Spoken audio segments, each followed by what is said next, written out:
এখন আপনি বর্তমানে যে এলাকায় রয়েছেন সেখানে কি বৃষ্টি শুরু হয়েছে কিনা, কোনো সড়কে আজ জলাবদ্ধতা দেখতে পেয়েছেন কিনা জানাবেন আমাদের।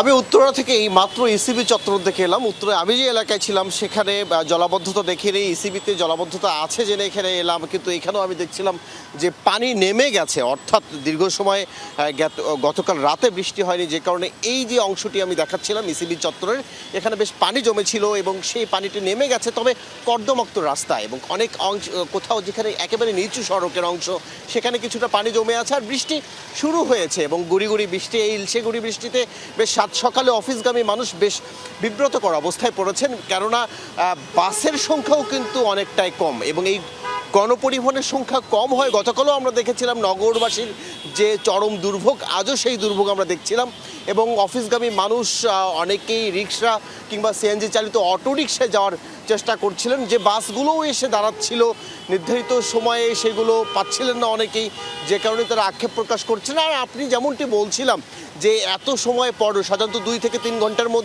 মধ্যেই পানি নেমে যাওয়ার কথা, সেটি কিন্তু ঘটেনি এবং গতকাল আমরা দেখেছিলাম 5 থেকে 6 ঘন্টা, 8 থেকে 10 ঘন্টা পর্যন্ত পানি ছিল এবং নগরবাসীর নানান উদাসীনতার কথাও আমরা শুনছিলাম। বিশেষ করে ড্রেনেজ ব্যবস্থাগুলো একেবারে নানান ময়লা আবর্জনা দিয়ে বন্ধ হয়ে যাওয়ার কারণেই কিন্তু, বিশেষ করে এখন এই মুহূর্তে যে সড়কটি দেখা যায়, গতকাল কিন্তু এখানে প্রায় কোমর সমান পানি ছিল আমরা দেখেছিলাম।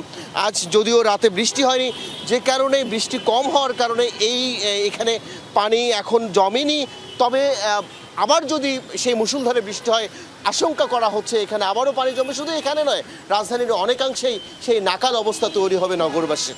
রাব্বি, অহন আপনাকে ধন্যবাদ।